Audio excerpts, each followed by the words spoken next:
Então, boa noite a todos. Nós vamos então dar um prosseguimento à nossa discussão aí sobre o cristianismo primitivo. Então, nós estamos aqui no módulo 1 do contexto cultural, na aula 2. E aqui nós temos esse conteúdo aqui que é bastante amplo do Império Romano, que é a paz romana, a pax romana, religiões pagãs e sincretismo e o culto imperial. Eu consegui reduzir para 34 slides. É muito conteúdo. Então eu vou falar devagar e vocês vão dizendo aí se está rápido ou não, se estão entendendo ou não.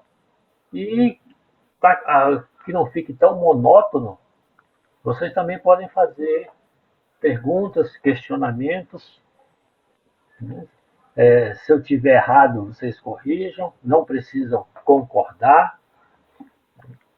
Não vou ficar com raiva, pelo menos não vou demonstrar, né? Mas é interessante que a gente possa discutir para que a gente possa ter um aproveitamento melhor, certo? Então vamos nós. A Pax Romana. Então veja aqui no conteúdo. A paz romana, né, que é do latim Pax Romana, foi um período de estabilidade, prosperidade e ordem do Império Romano. Ele inicia-se com o governo de Otávio Augusto, governando de 27 a.C. até 14 DC, né? Foi a época que o Augusto governou. E foi o primeiro imperador romano. Ele assume após a morte do Júlio César, que era Marco Antônio, aquela história, é um triunvirato, né? Aí no final das guerras ele vence. E terminou com a morte de Marco Aurélio, que estava lá no Egito. Então ele se torna esse primeiro imperador, e ele unifica todo o Império Romano através da paz romana. E a gente vai ver o que significa essa paz. Então, após essas guerras civis, o Otávio Augusto estabeleceu um governo centralizado e consolidou o poder imperial. A redução de conflitos permitiu maior segurança para os cidadãos romanos. Então, onde não tem guerras, né, a população se sente mais confiante no seu governo. As fronteiras do império foram estabilizadas, o sistema administrativo foi reorganizado, permitindo um desenvolvimento econômico e social mais consistente. Toda essa isso porque antes a Roma era uma república.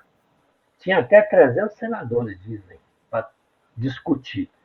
E com Augusto fica em torno agora do imperador. E como ele era um general, então ele dá atenção maior a esses conflitos e como que as legiões, o exército, pode se deslocar de um lugar para outro. Então é muito importante essa organização para que o exército rapidamente pudesse caminhar, né, marchar para outro local. Por isso que eles vão se preocupar muito com as estradas e os acampamentos das legiões, certo? E qual o significado da paz romana? Então, imagine vocês então. Deixa eu mostrar aqui o mapa aqui para vocês. Dessa vez eu coloquei.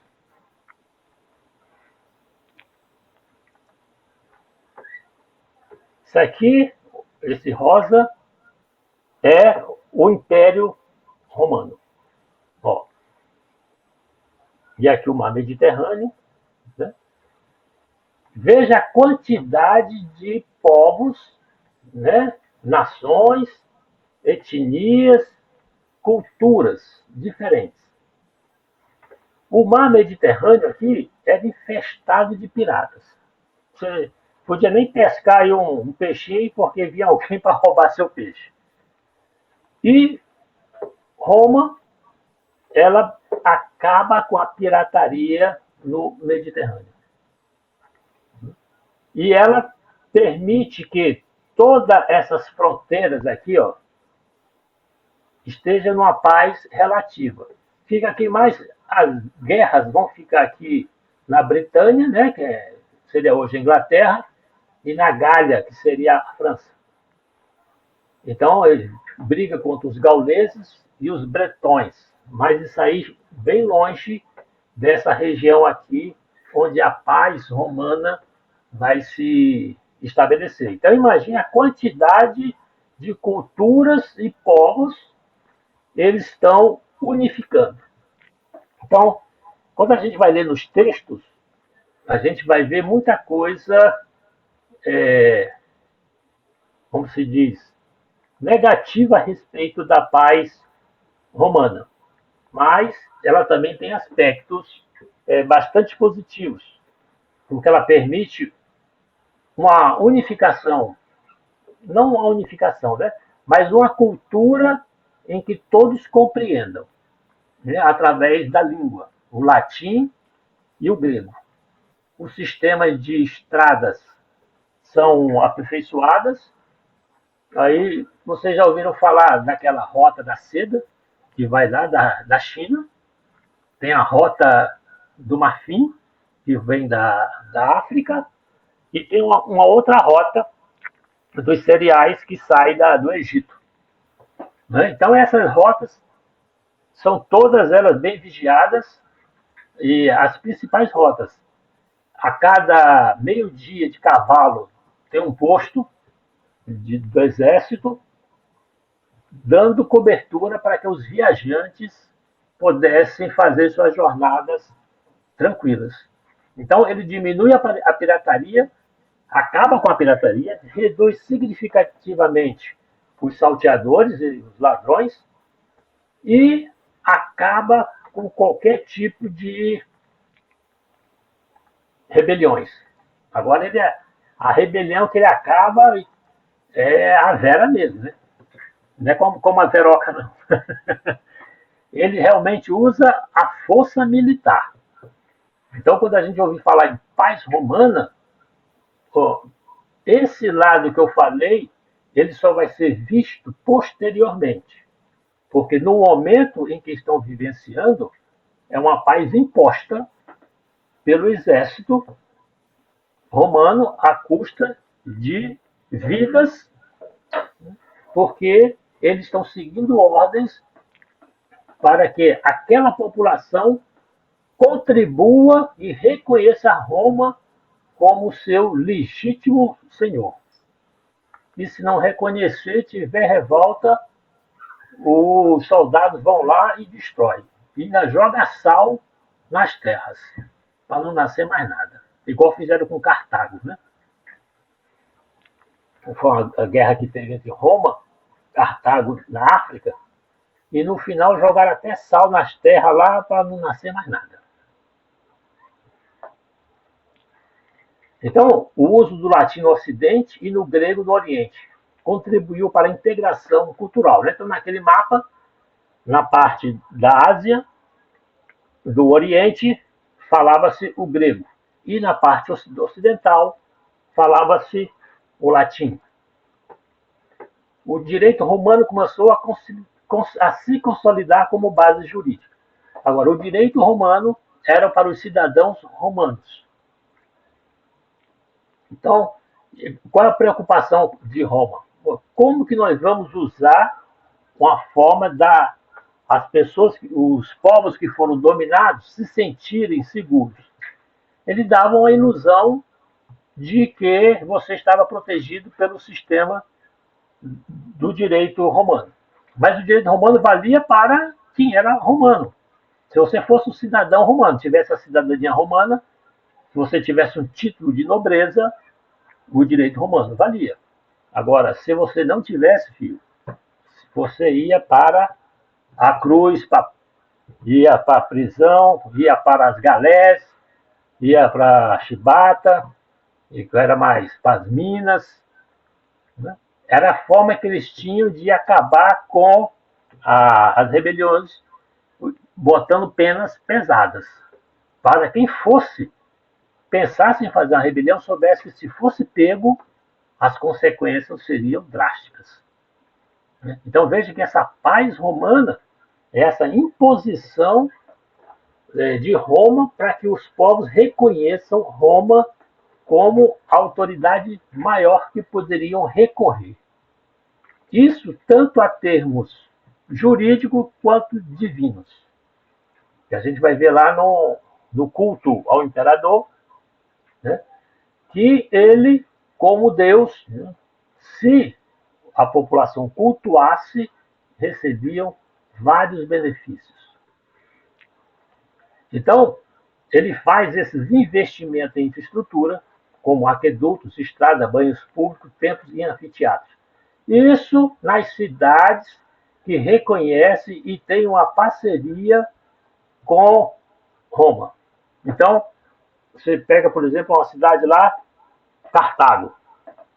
Não, nós vamos agora reconhecer Roma como nosso legítimo senhor e parte do panteão dos deuses adorados de Cartago.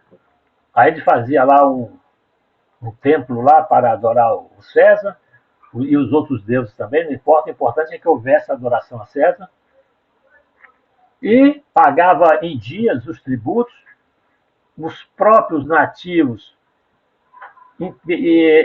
usavam a força para impedir que houvesse rebeliões, porque quando não havia rebelião, Roma deixava a administração por conta de um dos nativos, né? No caso, um cartaginês.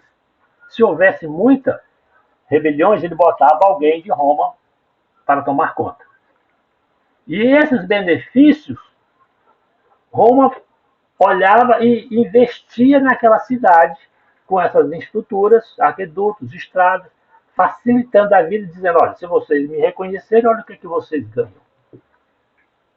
Mas isso, o usufruto disso era principalmente para aqueles que tinham uma certa liberdade, né? Porque naquela época, 90% da população vivia no mundo rural, né? 10% vivia nas cidades. E a parte rural não era muito vistas, observadas e beneficiadas com esses aquedutos, estradas. Né? As estradas eram para o exército, agora as pessoas se beneficiavam da estrada. Não tem naquela história lá de Jesus que fala assim: aquele que lhe der uma capa, pedir para caminhar uma légua, caminhe duas, tal, né?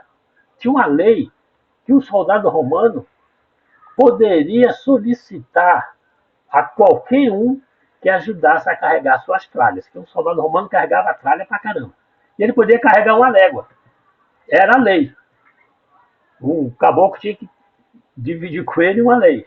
A légua. Então, se pedir para caminhar uma, caminhe duas. Tá? Então, já tem essa expressão do Evangelho. Justamente porque isso era parte da lei.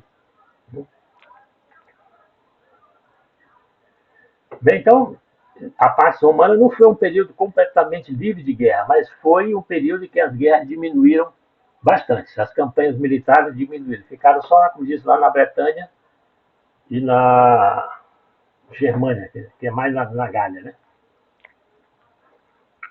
E quais os impactos que essa paz trouxe? Ora, se tem paz, as pessoas não são convocadas para o exército. Consequentemente, há um crescimento populacional. A paz e a prosperidade permitiram um aumento na população em várias regiões do Império. E as interações culturais entre os povos acontecem com maior frequência. E é graças a essa interação que o cristianismo vai disseminar. O cristianismo ele vai utilizar toda essa estrutura romana para caminhar, né? Principalmente que tem os registros, Paulo. Né?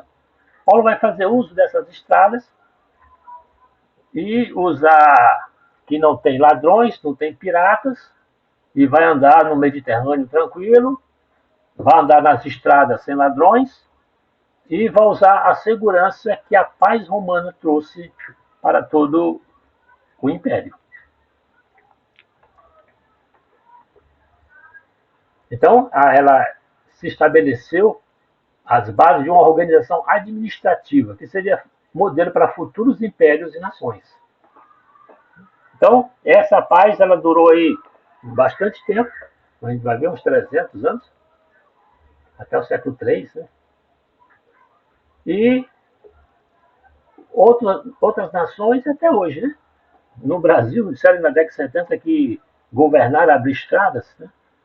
Aí abriram estrada aí para tudo quanto é canto, né? Igual Roma já fazia, abrir estradas para o exército se deslocar rapidamente de um lugar para o outro e a população aproveita e usa essas estradas porque vai ter a segurança aparente, porque a segurança é para Roma combater as rebeliões e as invasões. E a população tem aquela impressão que a paz está sendo feita para eles. Ficou claro aí essa parte? Então a gente vê aqui ó, o crescimento do exército, do exército, né? As disseminações da paz através do comércio. Todas essas rotas aqui, as rotas marítimas, rotas terrestres, né, vão levando tudo para Roma. Né, levando tudo para Roma. Por isso que diz que todas as estradas levam a Roma. Né? Aí começa com a China, com a Índia, com a Arábia, o Egito, a África, é o Cartago. Então, todas os portos e as estradas compartilhando e fazendo com que a cultura de um povo passasse para outro. E o exército romano era muito esperto. Ele absorvia as técnicas militares, o armamento, aperfeiçoava o armamento dos outros, utilizava o conhecimento que ele tinha dos povos, como que eles sobreviviam naquele local. E são coisas que até hoje usa. Né? O exército brasileiro, por exemplo, usa os índios para aprender a sobreviver na selva amazônica. E aprendeu com quem? Com os romanos, que pegava os nativos e utilizava eles para conhecer o terreno para dominar. E essas táticas foram ficando aí para todo mundo. E o fim da paz romana. O período terminou, né, com a crise do século III. Roma vai entrar numa crise que começa lá no finalzinho do século II, século III, porque está muito grande. Né, não tem uma sociedade com uma estrutura administrativa que não acompanha a sua dimensão. E ele começa a enfrentar instabilidade política, invasões bárbaras, crises econômicas e disputas internas pelo poder. Então, quando Marco Aurélio morre, que foi o último imperador da época da paz romana, é considerado o marco simbólico do fim dessa paz. Aí então vai começar agora uma outra estrutura administrativa para tentar conter a invasão que está tendo dos povos bárbaros e como gerenciar a riqueza interna que está ficando escassa. Porque cresceram tanto que as condições de invasão de outras terras ficaram difíceis. E aqui, ó, na curiosidade aqui que eu peguei aqui, uma equipe de design urbano alemão adotou um projeto para comprovar o velho ditado que todas as estradas levavam a Roma. E ele criou esse mapa aqui na Europa, passando aqui na Turquia, na Grécia, né? A parte aqui